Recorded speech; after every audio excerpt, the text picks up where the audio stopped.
Hey everybody, and welcome to Classical Stuff You Should Know. It's a wonderful sunny Saturday here in Austin, Texas, and we are coming to you to talk about classical things. My name is AJ Hannenberg, and I am joined by Graham Donaldson. Hi. And Thomas Magby. Hello. And the three of us used to all work together at Veritas Academy. Now we have, some of us work other places. We got other irons in the fire, and we're still doing stuff. And so... It's me. I did it. I'm sorry. Yep. I broke up the band. Is that what's happening right now? Hey, our band is still together. The band is still together. Still Sorry, playing I apologize. tunes. Yeah. I don't see no Yoko. Yeah. Yoko would be the one tearing us apart. Exactly. So math. Math is our Yoko. Math is the Yoko. Math is our Math is our Yoko. I liked everyone trying to piece that together right there. Good. Anyway, we are here, and what our job is to do is bring you classical old things in a way that is palatable and fun, and will hopefully make you love education in a way that maybe you didn't when you were in school. And today we are talking about Herodotus and his histories, as far as I know. But why we would trust anyone from 1,000 years ago to tell us what happened 1,000 years ago is makes no sense. That's beyond me. Yeah, even older than that, right? So, so I guess this will follow in with what Graham was talking about last time in terms of happiness. Him mentioning that just brought to mind a couple of stories about happiness that we'll cover over the course of this episode right now. I do also, I approach this topic with some amount of fear and trembling in that AJ is the one who teaches ancient history every year at Veritas and has done so for the last, how many years? 13? Yeah. So, like that. Yeah. How many times have you come across Herodotus's histories? I have never read them. History is a weak spot for me, actually. Oh, but in previous episodes, you've made reference to it, so you've at least done enough research to know some of the stuff. It's a thing. Yeah, and know some of the stories that are in here. Yep. So in the same way that maybe I had some rephrasings to do from our social psychology episode last time, AJ will probably have plenty of rephrasings to do as I make things up, as I pretend to or attempt to summarize Herodotus. Before I go into it, where do I want to start? So we will be talking about happiness. We'll cover the first half of book 1 of Herodotus. So we're barely scratching the surface in this book. It's a massive book. You all can see it. Just give me a reaction. What do you think in looking at this book, AJ and Graham? It's a big book. It's a big book. I would assume that something like that holds definitions. Oh, it looks like a dictionary. Looks like a dictionary. So my experience reading it is more akin to the Bible, I guess I would say. It feels very Old Testament-y to me, that there's there's a certain amount of repetition to it as you go through it, and there's a lot of reference material in this book, which in the same way, if you pick up a study Bible, it's a giant book that you're reading. Right. The version I'm going through is the Landmark Herodotus. It's edited by Robert Stressler, but it's actually translated by Andrea Perez, and it is great. I don't know if you all... Graham, I'm sorry. I don't have it, but I haven't read it, but I have it. You've read it. I've read the histories in undergrad, a long time ago. I should have brought that up earlier. I apologize. I assume you all don't have strong opinions about translations of Herodotus. Is that a fair assumption to make? I do not have strong opinions. Okay, good. This makes me feel better. I like this one a lot. It's also the only one that I've ever read. So there you go. So I'm going to do, this is briefly a sales pitch, kind of, and I apologize. And mostly when I say sales pitch, it's because the intro, weirdly enough, ends up being a sales pitch. In reading, in drawing that comparison to reading through the Old Testament, it's really hard to just open up Genesis and just read through the Old Testament. There's a lot of stuff going on. The country names have changed in a lot of places. The tribe names don't really exist anymore. There's just a lot of stuff that's hard to understand in approaching ancient history. And this version is very much, it's geared toward the common reader. It's not for, they're very explicit about this not being for academics. So they've done all kinds of things where they will translate certain units of measurement to a modern day measurement, which would probably make an academic lose their hair or tear their hair out. But for me reading it, it makes it a much more readable account. So they'd use Istanbul, not Constantinople. Are you referencing the song? Are you always do Well, this? yeah, I mean, it's newer. Istanbul is Constantinople. So I mean, it's the newer thing that they're using more modern. Yes. Yeah, okay. They will still use the older names. So, for instance, we're going to talk about Lydia, which is a region of Turkey. So they're not going to call it Turkey. So there's stuff like that they'll keep old because it doesn't make sense. There's no, Lydian Empire. You know what I mean? It doesn't make sense to not use the old name because anyway, the purpose of the history is to trace the genealogy, essentially. But they're, where they can make a modern adjustment, they do, for the sake of it being more readable. A ton of maps. There are 127 maps. There are 21 appendices across 120 pages. I told you it was sales pitchy, sorry. Overall, the book is almost 1,000 pages, 953 pages, and just a thing that made me laugh. This is a quote from the introduction. the most thorough and complete index that can be found in any English translation. It's an index that's 100 pages long. So there's just a ton of... Now, the maps aren't Herodotus' original maps. Correct. They are added to make sense of where these regions are that he's talking about. So again, in talking about Lydia, if you wanted to find Lydia on the map, where would you find that? Turkey, apparently. Yeah, Turkey is the right answer. Thank you. Yes, Turkey. What were you going to say? Oh, nothing. Okay, good. So it's great if you're looking for a version of it. There are a bunch of other landmark books. There's a Thucydides if you want to read his histories instead of the Herodotus one. There are other landmark translations also, but I don't know anything about them, so get off my back. I don't know anything. The landmark series comes from a guy named Robert Stressler, who is the editor. Robert Stressler is not an academic. I don't know a ton about his story because I would expect there to be more online and more in the book, but he he was president of Riverside Capital Management. So he's like I tried looking up the website and I think it's now defunct. So I think this was like in the 70s and 80s company. So it's not like around anymore, but some form of either private equity or hedge fund. Like he made his money through finance. That's the way to do it, right? Like make your money through finance and then you can go do fun classical stuff. Yes. So he, I did it the wrong way. Not this way. I'm going backwards. Look, he's onto something. So he makes all this money and then he's like, well, the thing that I miss, he went to Harvard, and I think at Harvard took some kind of class in the classics, and that awakened this interest in him for studying the classics. Man, you're just bummed out. Yeah, you're still young. You have time. You can still follow this path. You can, I don't think I can pursue filthy lucre. There's plenty of time. Yeah, when I was wild and young, me? why did I pursue Frisbee instead of finance? Lucre. Because Frisbee's more fun for you, I guess. I don't know. That's true. Some people enjoy finance, but think of who you could have been. I mean, in the negative sense, maybe you would have been mean. You could have been the darkest timeline. AJ could have been bad. Someone who questions other people's episode choices, for example. Yeah. That happened immediately before this, and it went very well. Not for my episode, just to be clear. My episode was in the clear. Okay, so Robert Strassler makes a bunch of money. Riverside Capital Management wants to start are y'all reconciling right now? Is everything okay? I'm trying. I'm trying to reconcile. I'm glad we're doing this part on air. Just for a little background for our listeners, before we started this episode, I was questioning Graham's choice in episodes and being a punk, and so I'm apologizing. But at this point, they won't know what the topic is. They're going to have to wait a week to find out what you were judging Graham on. I'm okay with this. And so in a week, I might be vindicated, but probably not. I guess we'll find out. The three of us will find out very shortly. You, listener, will have to wait a week. So, Stressler, money, and he wants to make this translation, goes to a bunch of publishing agencies, publishing houses, I don't know what the term is, publishers, and says, hi, I want to do this. And all of them are like, great idea, we're not going to give you any money. So he has to front the money to make this translation happen, which sounds really frustrating, but he has the money, so there's that. And it also gives him full ownership over the product that he's making. So in his introduction, he'll talk about why he picked Andrea Perez, Dr. Perez, to edit the work. And the back and forth that they did, he got to have this ownership over both the translation itself, but then also 120 pages of appendices. These are people he's meeting, he's talking with to help him personally understand this book. So it adds like a unique voice to it, I guess I would say, that he has full ownership over it. And then ultimately, it ends up selling just fine. So, you'll still find the landmark Thucydides in the top 10 of its category. Now, did he do the Herodotus? Sorry, you said Thucydides. Did he do that one as well? The Thucydides and the Herodotus? So, again, if you log on to Amazon right now, Thucydides is higher, which is the reason I'm saying that. That's because it's all about war. Yeah, exactly. So there's some that's more maybe exciting, you would say. But I find Herodotus really interesting, and we'll get into that in a second.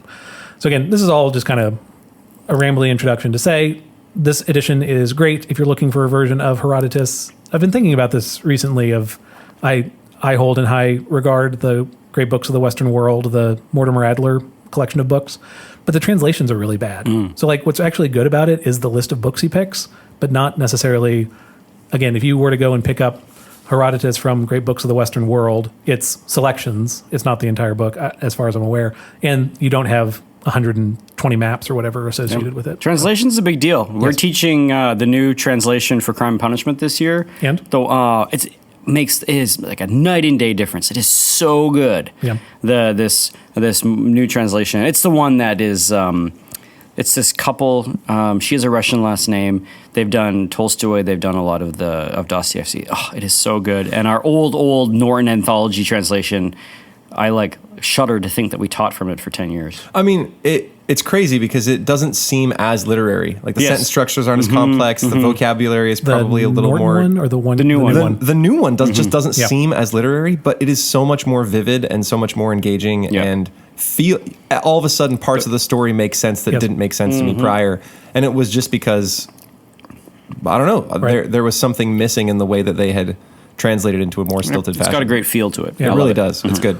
We'll talk about this in a very long time in the future because it's a long book, but I think we've mentioned before that Patreon supporters at the top level can recommend book topics, and we had one of our Patreon supporters recommend Philology, which is a book that just came out, or I think a few years ago at this point. Anyway, the argument of the book is that the modern humanities come out of the study of language, right? So that the core of why any literature, any great ideas matter is the study of language off the bat.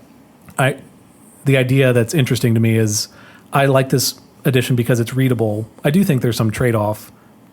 I don't know. I'd have to do more like side-by-side comparisons. But even, we talked forever ago, I prefer the Don Quixote that is funny and relatable to a Don Quixote that's silted and maybe sounds more professional or sounds more serious. So anyway, I'm sure there's a point where you go too far with it. Just so I bring her up, Andrea Perez is the person who actually translated, the core of this book, the core 700 pages that make up the histories. Again, not including the index and not including the appendices. The appendices are written by other professors primarily. This is just from the book. Andrea Perez holds a PhD in classical studies from Duke University, taught in Duke University's Department of Classical Studies. She is the author of Singular Dedications and this, says she lives in Durham, North Carolina. Sadly, she died in 2018. So the book obviously came out before then, but sadly died in 2018. I tried looking up on Robert Stressler to see what he's up to, and I didn't find a lot. I found he's still listed as the treasurer for a foundation. So I hope he's still living. That would put him at around 83, somewhere 82, 83, depending on when his birthday is. But there you go. So Stressler still treasuring. I'll bring up another guy later. I guess let's dive into it since I've given you enough setup. I promise this is a good edition, and by good I mean I enjoyed it. What do you all know about Herodotus before we jump in? He wrote this book. He wrote this book about histories. If I remember correctly, it even starts with the creation of stuff, right? Doesn't it have a creation narrative in there? We don't go that far back. Okay, then I'm confusing it with something else. So suffice to say, I don't know anything. Maybe Ovid. Ovid has a creation. That's what I'm thinking of. Yeah. Yeah. So, and so who is he? Who is his influence? Who is he? I don't know why I'm trying to give you an obnoxious question. This is where history comes from. So you'll get some debate as to who the father of history is, but it's a title commonly associated with Herodotus. So he's kind of kicking off this field of study where he's trying. We'll get into what he actually writes down in the first half of this book, but this thing called history he kicks off, right? And AJ, again, this is a book you've referenced before. What do you know about it? When did I reference it? You're hilarious. In your episode on Chaucer, you brought up Croesus, and that story of Croesus comes from Herodotus. Do you remember this? Oh, where he asks, "Do you consider me lucky?" Yes, that's the story we're going to talk about today. It's also, as far as I know, in Plutarch's Lives. Oh, there you go. Is that where you got it from? Probably. Perfect. I have Okay. read Plutarch. I haven't read Herodotus. Okay. That'll be interesting. Okay. We'll get to that later then. Okay. So history, these are observations that he's making. So a lot of times there's no feasible way to go through all the story that occurs in even the first half of one of the books. So I'm going to be very high level for most of this. But there are a number of times where there will be fantastical elements that he'll tell the story and then say, that's what I heard from so-and-so. That's what I heard from this group of people, or that's the story told in this city. So a very long ago conversation we had was about when history includes these magical elements, is that still history? And it seems to Herodotus the answer is yes. He's not making judgment on the stories that he's hearing. He's receiving them, writing them down, and even to the point that his opening line, so the thing he is setting out to do, This is line number 1. Herodotus of Halicarnassus, which is in western Turkey. So Herodotus of Halicarnassus here presents his research so that human events do not fade with time. May the great and wonderful deeds, some brought forth by the Hellenes, others by the barbarians, not go unsung, as well as the causes that led them to make war on each other. So give me a... So he wants to like preserve the memory of things. Yes. So there are things that he's going to hear, but what kind of things? But narratively. But so he's not doing it in terms of like monuments, statues, or other kinds of memorials. Like you think of in the Old Testament when they cross the Red Sea or whatever, they're like, all right, we got to build a little rock house so that everybody who walks by, they're like, what's the deal with this rock house? Yep. Someone will say, oh, that's because God let us pass through the Red Sea or whatever. Yes.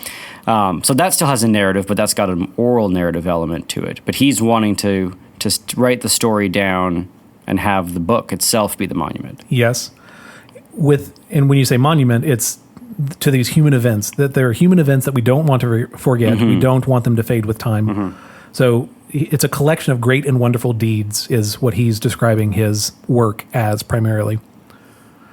And also, it's not limited to the Greeks. I think that's an interesting thing to kick off, again, the first work of history. It's not, I'm here, again, your intro to the epics episode, AJ, where you talk about the Aeneid being a Roman puff piece. That's not Herodotus's goal. Yeah. Now, he'll have a hard time. I've only read about this. I haven't gotten to it, but he'll have a hard time when he's like talking about the Egyptians, where sometimes he'll get some digs in because he comes from a context. But his express intention off the bat is to be fair to everyone he's hearing about, to record heroic stories that are worth passing on. Cool. Most of the old histories I've read come with some sort of bias. Yeah. Right? Even Plutarch's Lives, he makes a judgment about the kings after each king. Right? Yeah. His is a very explicit bias. That's interesting. Let's go, because when we get to the end of this one, there's clearly a judgment being made on the Croesus as the king that will follow over the course of this story. There's a clear judgment being made, but it's not based on where he's from, I guess is what there's a...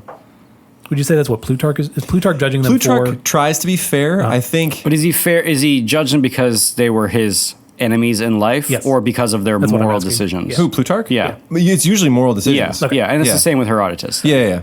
So, Herodotus will not be like, we love bloodthirsty people, but he's not just saying, I love Greeks, right? He's trying to collect all of these different wonderful stories from wherever they come from. And again, he's telling the story of like all the entire known world at the time that he's that's overstating it, but he's trying. There's a reason it's 1,000 pages, is I guess what I'm trying to say. Okay. We don't know a ton about this guy, Herodotus. There's no reason not to believe him when he says he's born in Halicarnassus. I already told you that's Western Turkey. He was born around 480. 480 before the Common Era, so BCE. Lived much of his life in exile, and then he lived a lot of his life in an Athenian colony in southern Italy, and he traveled a lot, which is where this story comes from. The title he gives to this book is, when we say history, that means inquiry. Inquiry is what he's doing over the course of this book. That's the literal translation for the word. Okay. So we already went off the first sentence. He wants to collect heroic deeds. I'm going to skip over lots of details because there are too many names and too many stories to go through. Another thing I love about this book is that on the notes on the side, there's like a summary of each section. So it's just so easy to flip around. Guys, buy this book. I do. Oh, you own the Landmark? I do. Oh. Yeah, they're on my desk in my class. You should, both of them? You're saying Herodotus and... Thucydides and Herodotus. Actually, AJ bought them for me as a teacher gift one year. Yep. And it looks like I've got Thucydides up there. I think I might have Herodotus someplace. He's going to start looking for it right now. So this will kick off with this conflict between...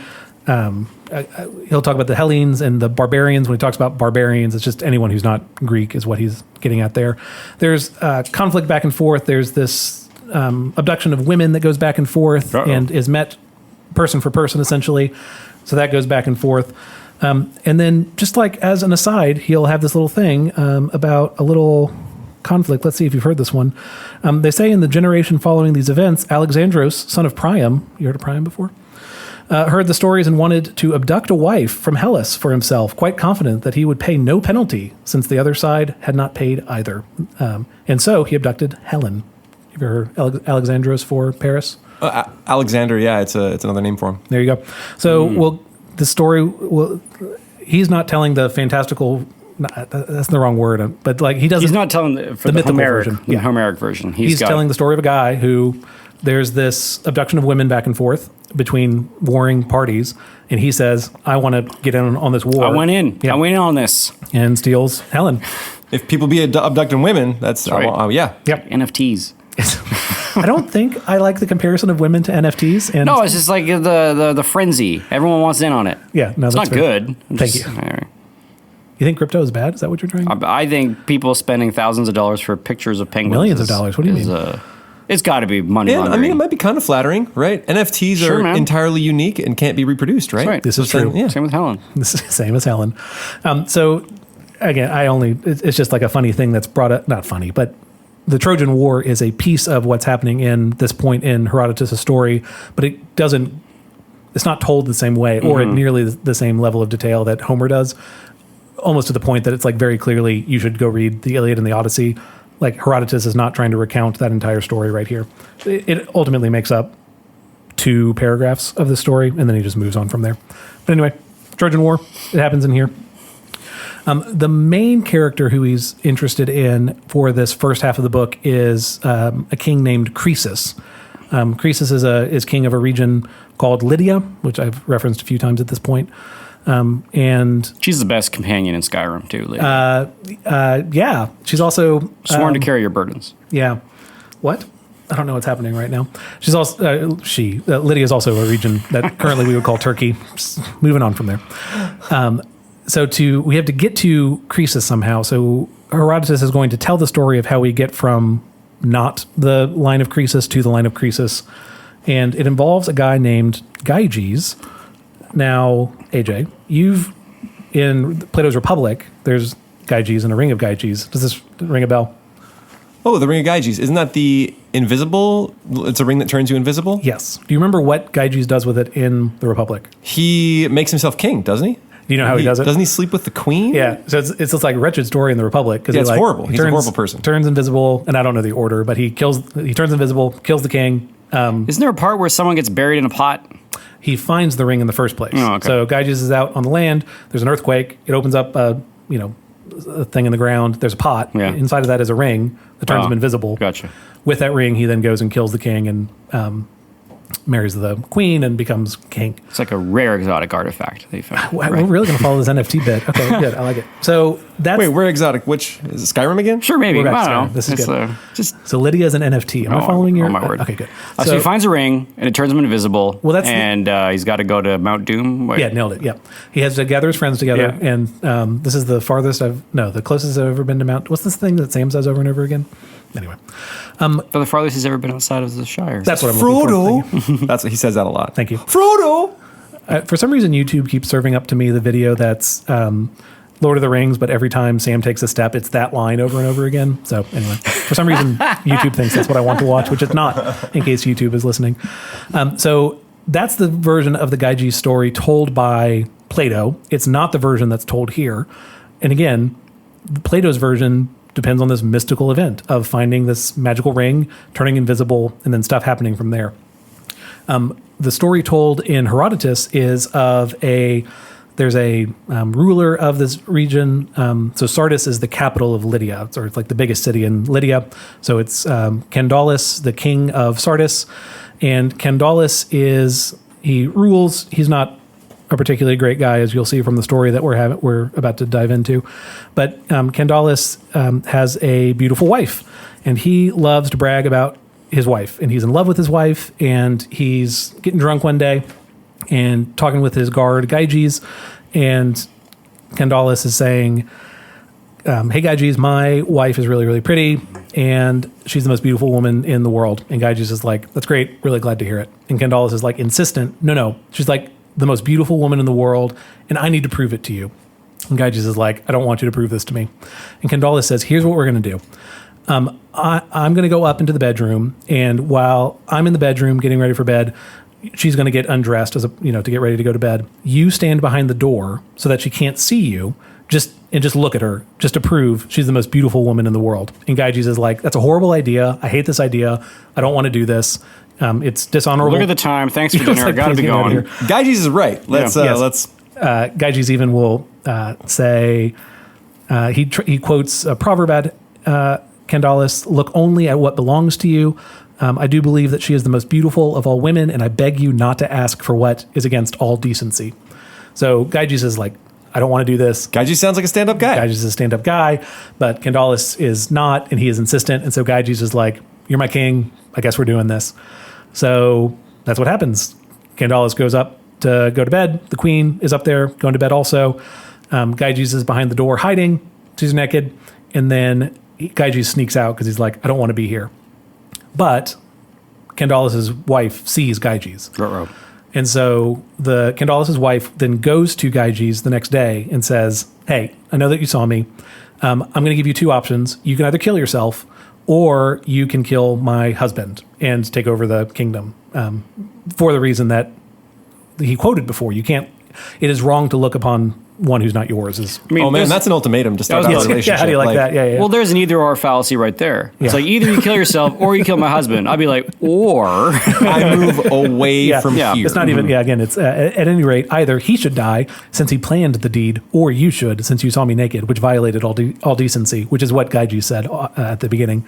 And so this woman seems intense. Yes, a little bit intense. She's a little intense lady. But I mean, it's like it's self-respect, right? And if the queen is offering you like, hey, if you kill my husband, you can become king, and right, and the alternative is you kill yourself. So he's like, he's not happy about this, and he doesn't want to kill his king, but also he doesn't want to die himself. So if only there was another option. If only he could exile himself. Nah, that doesn't make any sense.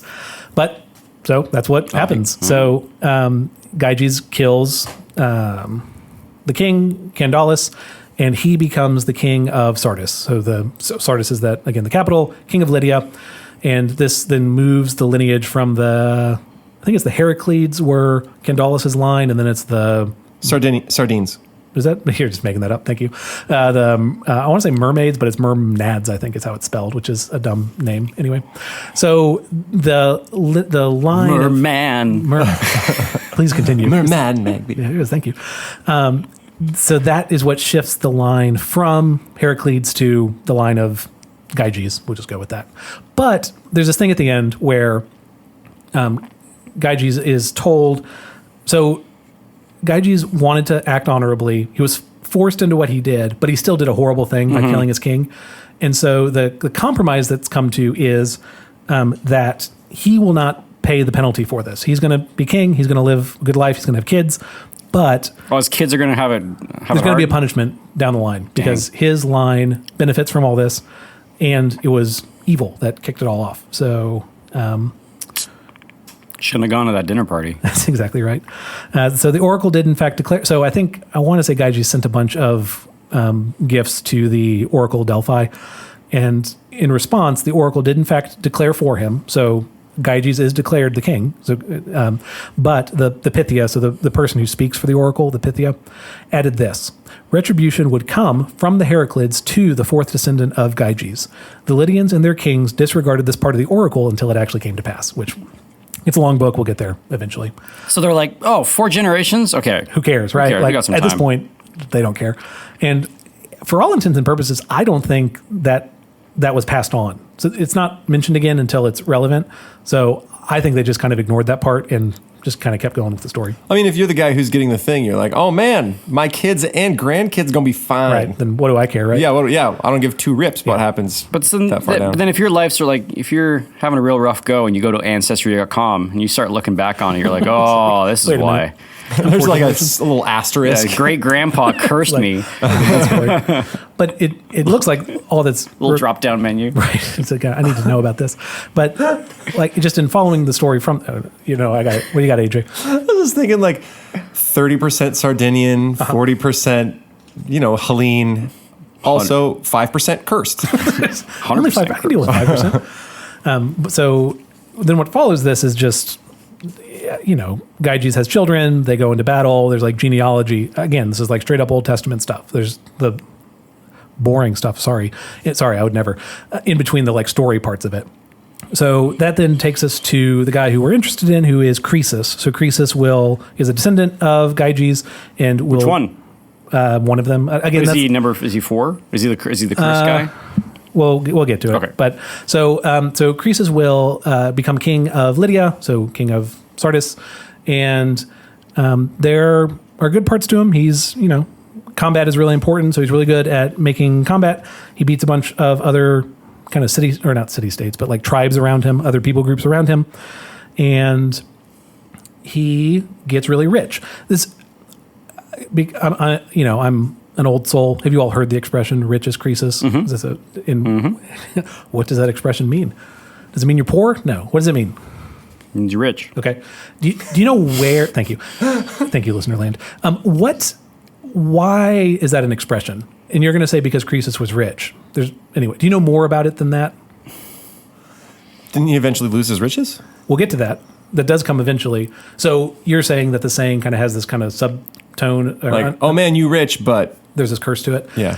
My understanding. And you got it in a bad way. So Croesus's wealth, I think pieces of this are in here, but there's, again, broader mythology, that King Midas is referenced in Herodotus, but not, I don't think it's in the way of everything he touches turns to gold. But there was an actual king, I think there were a few King Midases who lived in this kind of, I think just east of Lydia. And the story of King Midas, everything he touches turns to gold. There are lots of versions of like why this goes bad, but one of them is that he can't eat anything because every time he touches food, it turns to gold. I thought he hugs his kids. There's that. Yeah. Again, there are different versions of like what the thing is that's bad. I'll just go around giving high fives to all my enemies. I mean, yeah. Hey man, up And then top. turn rich. But I'm gonna melt you down. do y'all know what he had to do to get rid of the, I was going to say curse, but to get rid of the ability to turn things into gold? Essential oils? Yeah, nailed it. There's a river he has to go to and wash his hands out. Well, that river is near where Croesus lives. And so the way the story goes is that there's all this gold in the river. There isn't anymore today because people got all the gold out of it. But for a long time, there's just gold in the rivers near Lydia. So that's a part of where his wealth comes from. So Croesus just watches this guy wash his hands and all his rocks turn to look at gold. And this. he's like, all right, yeah. I guess Lydia is also the first region to mint coinage. Cool. So like silver and gold, which is at the very end of the story. Anyway, there's a lot of stuff of what they do, but I wonder how consistent they were with the tale. Like, what if King Midas had, taken a swim in the Red Sea? What happens? Does the water all turn to gold? Like, what if he cannonballed? Would he just get locked in a big point. gold tomb?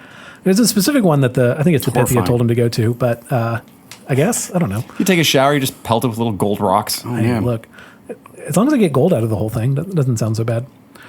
Okay, so he beats all these people at war. He's really rich, and he wants to get some approval from people. So he throws a party, and at this party, he invites all the big name people he can think of, and one of the people he invites is a guy named Solon. What do you all know about Solon? He is the writer of the law. Where's he from? I don't know. Athens. Yeah, Athens, he's a Grecian, and he's one of the guys I actually got up to in Plutarch's Lives, and I kind of remember, wasn't he a farmer, and they press ganged him into being do the king? laws. That's not in here, but yes, that's the story of him. Yeah. And then he does it, and he's like, I don't want to be here. So he sets all the laws, and then he leaves for 10 years. That's my greatest fear. What? Is that like people just kick down my door and be like, "You're senator." Yeah. Oh, gosh darn it! Why are you doing a podcast listened to by lots of people? Anyway, this seems like you're tempting fate right now. Or like they drag me back to Canada and they're like, "Congratulations, you're a member of parliament." It's like, grr. Yeah. For Solon, he said, no, I don't want to be king. And they said, well, be king or we'll kill Or you. we kill you, yes. And he's like, fine, I'll make some laws for you, whatever. And so he comes in, he writes all their first round of laws, and then he leaves, both because he doesn't want to be there, but then also he, as a part of the condition of what AJ is talking about, made them agree to not change the laws for 10 years. So he didn't want to be forced to change any of his own laws, because it's one thing for someone else to change the law. If he were still there, he could be forced into it, and then it would cause Athens to fall apart. All that to say, he sets the laws, leaves for 10 years, and he's just traveling. And I think it's after the 10 years, because they reference the 10 years here.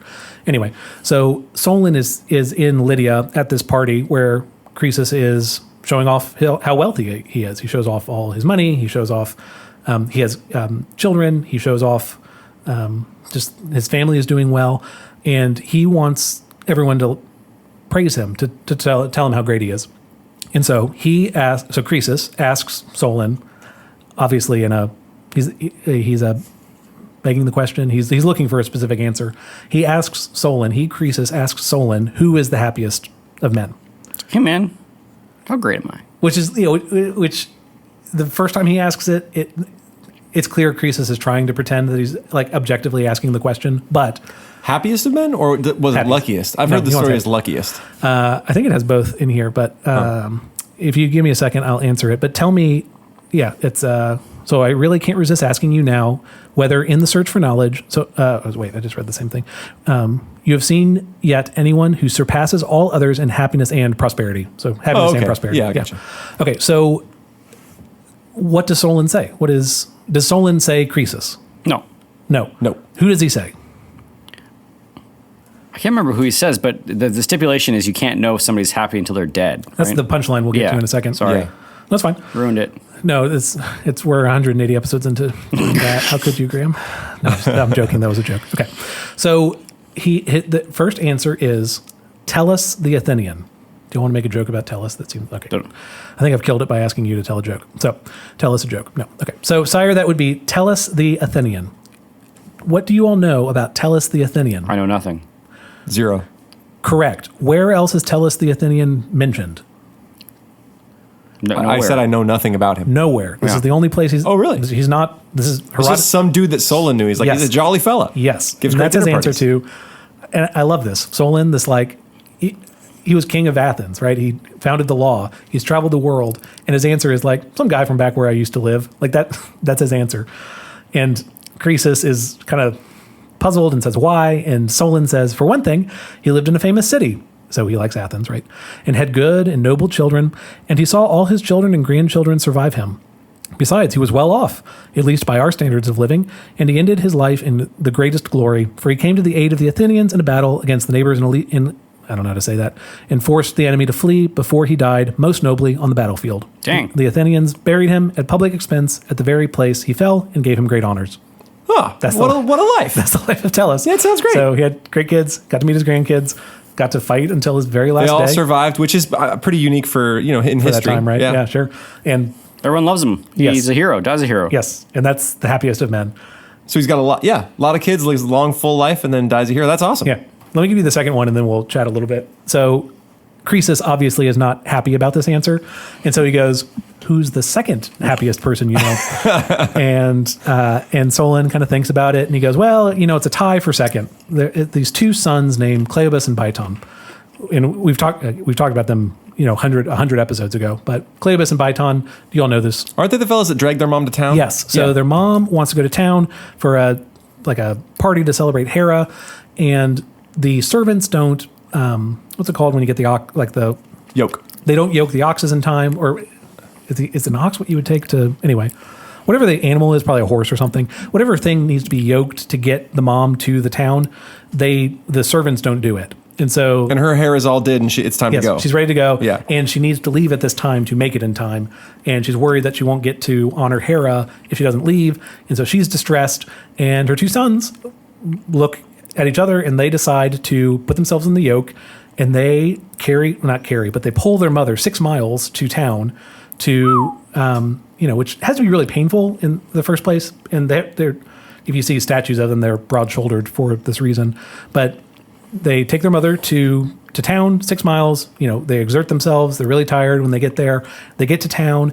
Everyone in town is just like in awe of how great these children are. What to a their couple mother. of lads. Yeah, exactly. Like how proud of a mother must you be that your kids weren't just like, sucks to be you. They stepped up and Called wanted you to an help Uber, her. Mom. Yeah. You say call an Uber? Yeah. Okay. Classical Uber, right? And so the town is celebrating them, and they're exhausted, so they go to sleep under a tree. The priestess of Hera asks the mom, hey, mom, whatever, hey, you lady, what do you want? Like, ask me something, and I will offer this as a prayer to Hera. What do you want what do you want in response to this, like, great thing we've seen today? And the the mom, says, I pray that my sons die the happiest of men. And they died immediately. Oh, They died immediately. But that's I know. But that's the question I guess we should go into. Life wasn't going to get better for them. That's the thing. They're going out on a high note is one way to say it. That's like why they're tied for second. Because Telus got to live the full life. It's not right? top. Yeah, no, not I think top. that's fair. But so the punchline again, which Graham spoiled, I'll get over. Don't worry. I'll enough therapy. I'll probably make it. You'll through get there. No, it's okay. Is that Solon can't say Croesus is the happiest of men because his life hasn't ended, and so yeah, he's got stuff now, but you don't know where his life is going. So I can't say you. And these people died in this moment of honor that seals essentially their life. And that's the only way you can judge them. So that is Solon's answer via Herodotus. This conversation probably never actually happened. So it's Herodotus telling us this. What are you talking about? He's writing it down. Sounds legit. Solon was born the year that Croesus died. It's one or the other. It must be Solon. Yeah, I think Croesus. Technicalities. Yeah, sorry. Or I choose to believe both. Okay. I believe everything I I see. reject your There's a reality very- and substitute my own. there's a very small overlap where this conversation could have happened, and it's widely thought that it didn't. It kind of doesn't matter. And Solon would have been like 5 years old That's or what I something. mean. I think it's the other way around, where Croesus would have been too young because I think Solon was older. But Right. I'm going to get it all mixed up. Yeah. I don't think it matters. I think whether this actual conversation has happened, this type of conversation has happened 1,000, a million times through history, and therefore is true at some level. But so this is Herodotus' answer. Again, he's putting it in his book. What do you all think about this? Again, Graham's last episode was on happiness. Does this have any interaction with what we were talking about last time? What do you think about this view toward happiness? Yeah, I think when you're like judging the lives of others, for sure that needs to be taken into consideration. Sure.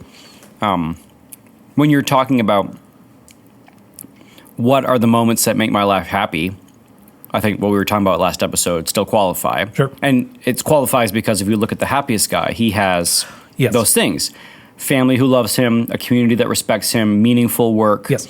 He doesn't have like a life of pain or suffering or injury. Yes. He doesn't have like chronic diseases, like he doesn't have like leg burning syndrome or something. Sure.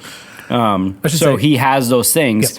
and that was sustained through the entirety of his life. Because for Telus, you would, like, the longer his life goes on, the more likely you would say, this is a happy life. Now, you don't know for sure because, Yeah. you know, the day before he dies, he cheats on his wife and all his money gets stolen. Like, you know that there are ways that could change, but more likely than not, you would look at that and say it's a good life. Yeah, or you think of like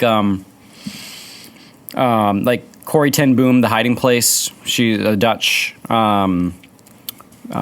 Christian woman. Her father, old man who died in a concentration camp. So I think about him. Like, here's somebody that had a great life being a well-respected watchmaker in Haarlem in the Netherlands. And all the way up until he was a doddering old man. Then, you know, the world's falling apart, the Nazis invade, and they send him off to concentration camp because he was protecting Jews in his house. You know, like, there's the example of, well, at the end, all of the stuff that you worked for, you see it all go away, and you die in this horrible spot. Right. That being said, he would still be, you know, he would probably still look back on his life and say, like, you know, this was still a good thing. Yeah. And his faith is a part of that as well. But anyway, I often think of Cornelius as somebody when thinking about that question of everything seems set. You're in your sort of twilight years, or you're in your older years, and then major world events are happening that you as an old man have no ability to control. But you get swept up in them. But even Telus and Cleobus and Biton, they are noble in the face of all that happens to them. And that's where... And so was Cornelius. That's what I mean, though, Yeah. of that I don't... So, yes, wealth is a part of the answer here, especially for Telus, but it's not for Cleobus and Biton. And so I still think that you could put Cornelius in that happy category, given even the example here. Yes. Even though the sadness of, like, concentration camps would need to go into account for that. But in this one, that's like something that happened to him, Yes. whereas... I don't know the story of Croesus, but I'm going to tell it in I don't just a know if little he's bit. like his immoral living or whatever. But yeah, the place like superimpose or thinking about happiness with a character like Cornelius in The Hiding Place or Job or these kinds of things add that sort of interesting mix to the to this question. But I think Solon's right in saying, well, if you really want to assess it, you've got to wait until the story's done. Nah, I mean, if it was me, if I was Croesus, I'd be a little cranky. it depends on what he was asking. If I'm asking for the happiest person ever to have lived, then it's probably not going to be me. But if he means happiest person now, not dead people, then it's a fair question, right? Like, who cares if I'm going to lose it? I mean, right now, who's happiest? Not who's the guy you knew that died happy, because if you take the great wealth of humanity that have all lived, you're probably not the happiest, right? I don't think it's a leading question. So you don't like Solon's actually answer? Yes, exactly. Yeah, I feel like Solon was like squirming out of it to be a smarter than thou. Well, right? actually. Yeah, so It's this guy I know. It's not you. I know what you want, but I'm not going to give it to you. So AJ takes Croesus' side. Solon did not please Croesus at all by telling him this, and Croesus dismissed him, thinking him worthless and extremely ignorant for overlooking the good things right before his eyes, and telling him instead to look to the very end of the matter. Anyway, so like Solon goes on for pages and pages, and that's Croesus' response is like, Get out of here. yeah, exactly. It's like, I hate you. Useless. Especially because it's like throwing a party, and you got to think Solon's eating his food, and it's like, wait, what? Hold on. And he's probably toasting, and they've got wine, and he's just fed him, and he's like, hey, man, who do you think is the happiest people right now? And, Solon's like, Well, I know this guy back in my hometown. random guy I can you've tell never you heard about of, it. yeah. He had children. And I'd be like, get out Get outta It's here. a party, man. Get out of here. Yes. AJ is a 7. This is... Is that, good. Is everything about the Enneagram now? I live in the now. Wait, no, this is bad. So that's the Croesus and Solon story that, again, each section of the history, Herodotus' history, is kind of telling a certain person's story. So this is Croesus' story. So this is near the beginning. There's a little bit before where we talked about how he got to his position, now he's in his position, and now we have this kind of framing device at the beginning. Croesus wants to be declared the happiest of men. So then the question is, what happens next? And that's what I'll cover for the rest of this. So Croesus has this crummy encounter with Solon and then kind of moves on with his life. Croesus has 2 sons, and he has a dream about one. So first off, he has 2 sons. One is healthy and is a healthy, strong boy. The other one is mute. So that's he's can't talk. He cannot talk. So Croesus has a dream about his son that's not mute, Atys, Atys, Atys. So this dream about Atys is that Atys is going to die from a spear wound. So he's going to get speared, and then he's going to die. So that's a thing that's going to happen. So as a result of getting this dream, Croesus is like, I need to keep my son super safe. So he gets his son married, and because he's married, he gives him an excuse to keep him off of the battlefield and out of combat and anything like that. So he kind of locks him away. And Atys is like obviously not happy about this. And this comes to a head when there's a boar that is, there's a large boar outside the city that is attacking people and killing people, and they need to deal with it. So Atys says that he wants to go and take care of this battle. His defense is that boars don't throw spears, so he should be fine in this battle. Croesus is not really sold on this. While all this is going on, a guy named Adrastos shows up. Adrastos is... he's a son of a friend of Croesus's. That whole hospitality code stuff we talked about last time, like that's referenced here of like, your father stayed with me 20 years ago, and so I welcome you into my house. Is this guy's favorite hobby throwing spears? And Adrastos has this unfortunate thing where he was kicked out of where he's from because he accidentally killed, I think, his brother. maybe he's like cross-eyed and he can't can't throw straight. Keep that in mind. So Adrastos shows up and is like, hey, I have to flee because I accidentally killed my brother. Swear it was an accident. Really sorry it happened. And I'm making it sound more sarcastic, but it's actually presented sympathetically. Like, this poor guy did not mean to kill his brother. And it's like, refuge cities are a thing. Yes. Back then. So because of this friendship because of this hospitality that they share, Croesus forgives Adrastos or cleanses him, declares him not guilty of this thing that's happened, and says to Adrastos, keep an eye on my son, keep an eye on Atys. And because Adrastos is there, Croesus thinks, I can now send Atys on this boar hunt. It's going to be fine because I have a guy watching him, and so I don't need to worry about what's going to happen. Red flags, dude, red flags. Why? What red flag could there be about a guy who accidentally killed his brother going on a boar hunt? Do you know how they hunt boars? With spears. They take spears and they throw spears at the boar. Anyway, so you see where this is going, that Atys goes on the boar hunt. They circle the boar. They all throw their spear, and Adrastos, who might be cross-eyed, throws a spear and hits Atys. So he kills the son of the guy who just like forgave him of his wrongdoing. And He's like, dang it, not again. not again, exactly. I mean, that's like literally the sense of it. So they go back home. Croesus is not very happy about this for obvious reasons. And I think I don't think Croesus kills him. I think Adrastos kills himself. Oh, but like, buddy. Oh, poor the guy. second time this has happened, it's a problem. And I imagine you're pretty messed up after killing somebody on accident. He is not and happy. Yeah. And it's not, I don't think Croesus like demands he does it. It's just like of course he's going to do this.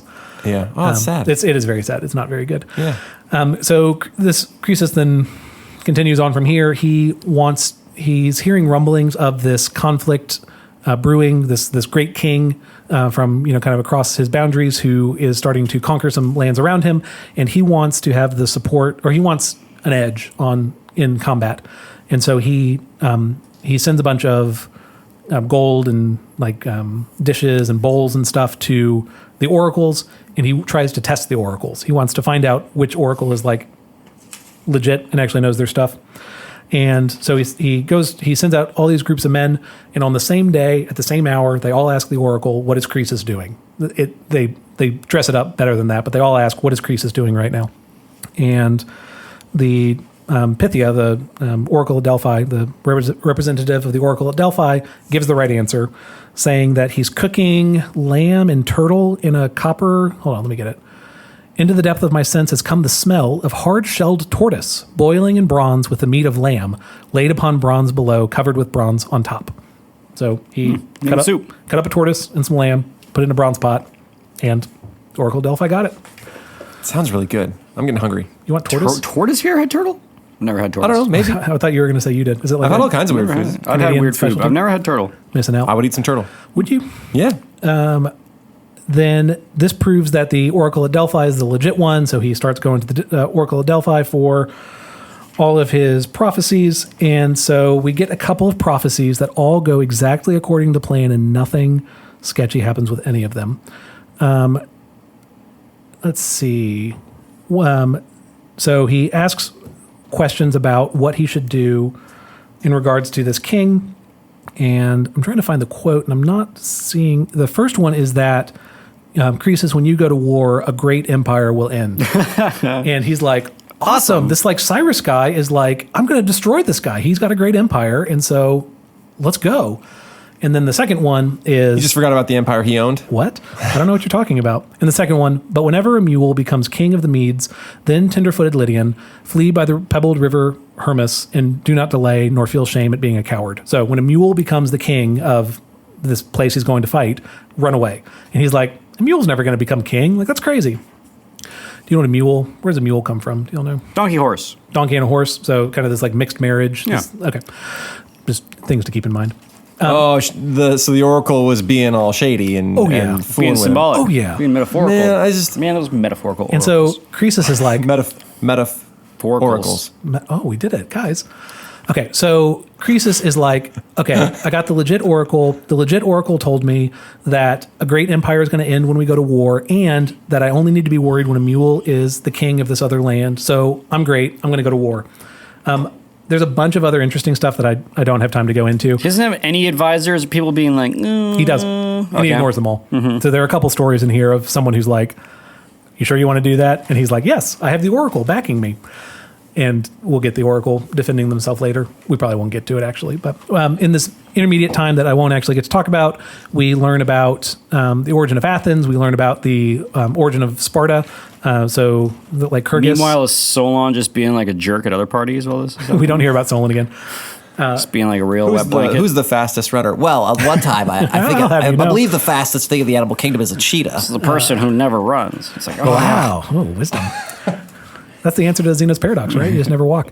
We're at the point where Graham and AJ are now getting snacks because they're so... No, these are Majul dates, my friend. Is your blood These sugar so low are- that you need something to make it through my episode? We'll make it. Well, Okay. they just don't crunch. They don't crunch. They're Oh, good. I quiet appreciate snack. that. No, well, here I am could've- outing you. No for- one would have ever known until I said until something. you said something. But it's the in-between episodes where we start eating from chip bags. So. It's true. Yeah. The only way they can know is Yeah, because there's a nailed it. difference Yep, in how we nailed talk. it. Okay, so we get a bunch of interesting stuff in the middle. Herodotus likes to take detours, and what kicks off the story is that Croesus starts asking for help from other people to go to war against Cyrus, but these other people have other stuff going on, and so we get background on the Athenians and background on the Spartans. Yeah, I'd What? love to help you, man. You gotta wash I got my some hair. We got some, The Croesus, stuff. the Sparta one it's like, how does Sparta come to be what it is? It's like Lycurgus is named like a representative of the divine by the Pythia. It's like really interesting story, but unfortunately, time runs away from us.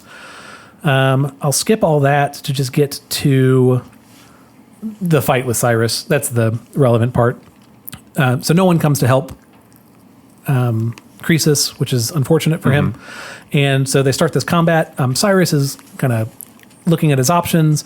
Apparently, Sardis has this like great cavalry. So they have all these like awesome horses that would destroy his army if he just first off, Croesus and Cyrus have a fight, and they fight to a draw. But Cyrus doesn't have all of his forces at the time, and so Croesus thinks he's doing better than he actually is. Croesus pulls back to Sardis. Cyrus gets his forces. They charge on Sardis, and when Cyrus sees all these horses, apparently, I don't know if this is true, horses are scared of camels. Is this true? Do y'all know? No idea. Okay. So what... Camels are freaky looking, though. And they're probably You're like, fair. what happened to that horse? That's exactly right.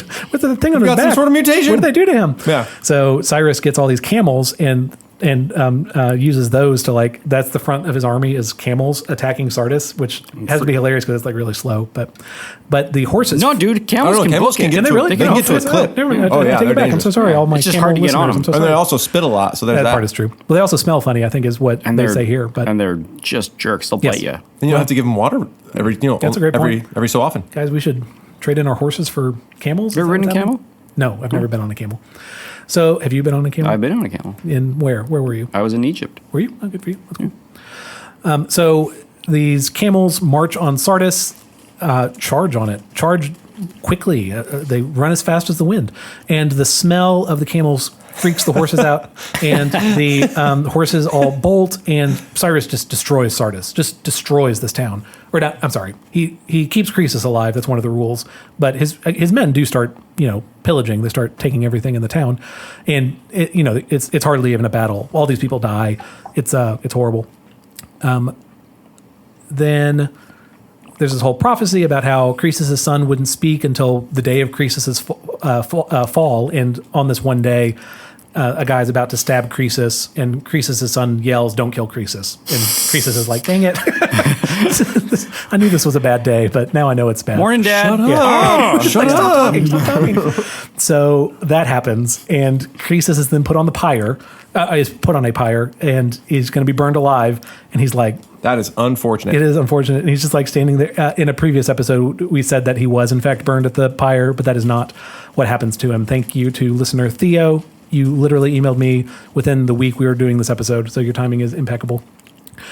So Croesus is put on the pyre, or Cyrus puts him on a pyre to burn him alive. It's not really, Herodotus even says, it's not really clear why he did this. And so Croesus is just like, he's really mad, and he's like muttering to himself. He's like, Solon. And Cyrus is like, what's that strange man saying to himself? And so they go to Croesus. They're like, what are you saying? And Croesus says, this guy, Solon, told me I wasn't the happiest of men, that I would only know if I was happy at the end of my days. And turns out my life's not very happy. And Cyrus is impressed by the wisdom of what Croesus is saying. This Solon sounds like a great guy. All right, Yeah, light him up, boys. Well, they'd already started lighting up the pyre, and after Cyrus hears this, he's like, "Oh, we should save this guy because I want to hear what he has to say." And it's too late. The pyre is picked up steam and starting to burn up. But Croesus prays to Apollo, and there's a rainstorm, and the rain puts out the pyre. Whew. And at that, Cyrus is like, "Who's this guy?" That is a stroke of luck. Yeah, exactly. Yeah, there you No, it's an intervention of the gods, right? No. It's actually one of those few times, well, I guess the whole thing with the oracle is mystical, but it's one of those few times where a god is prayed to and something happens, one of those mystical elements intersecting with the story. Anyway, so that happens, and Cyrus is like, who are you? What is happening? Again, I'll skip over the details here. Cyrus asks Croesus for his advice. Does he see anything that Cyrus could be doing better or differently? Cyrus says, your men are used to this life, this difficult life of hunger, and barely making like eking out an existence. But with them pillaging right now, they're going to get too used to this, and they're going to betray you, essentially. They're going to be so enamored of the goods around them that they're not going to follow you into war anymore. So you should stop them from pillaging the town. It's kind of a self-serving thing. He's the former king of the town, but nonetheless, he tells him that. Cyrus thinks it's really good advice, tells his men to stop pillaging, and then tells Croesus, I'll give you anything that you want. Anything that you ask for, I will give to you. I would like my town back, please. I want to be king again, darn it. And Croesus says that he wants to go to the Pythia.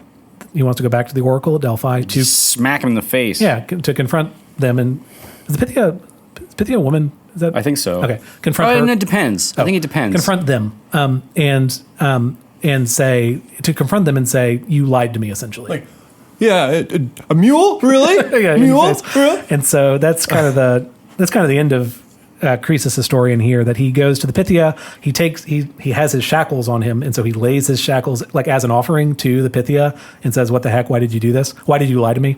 And the Pythia tells him everything. Pythia says, "You're the fourth generation from Gyges, and this is the punishment for this. The mistakes of your father's father, whatever." Your dad was this weird dude that like looked at ladies Yes. when they were changing. This is a result of Gyges, which is the reason you were king in the first place, and this is the punishment that was promised. This punishment was supposed to come sooner, but Apollo held it off for 3 years, and that's also who saved him in the end was Apollo. The one about the two going to war and a great empire would end, that's Croesus' empire. That prophecy came true.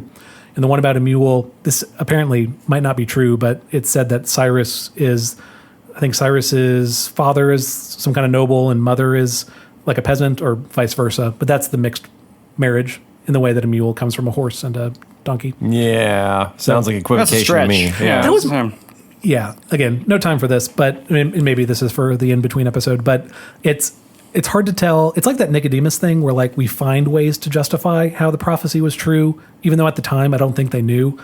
But those things are so specific. Nicodemus.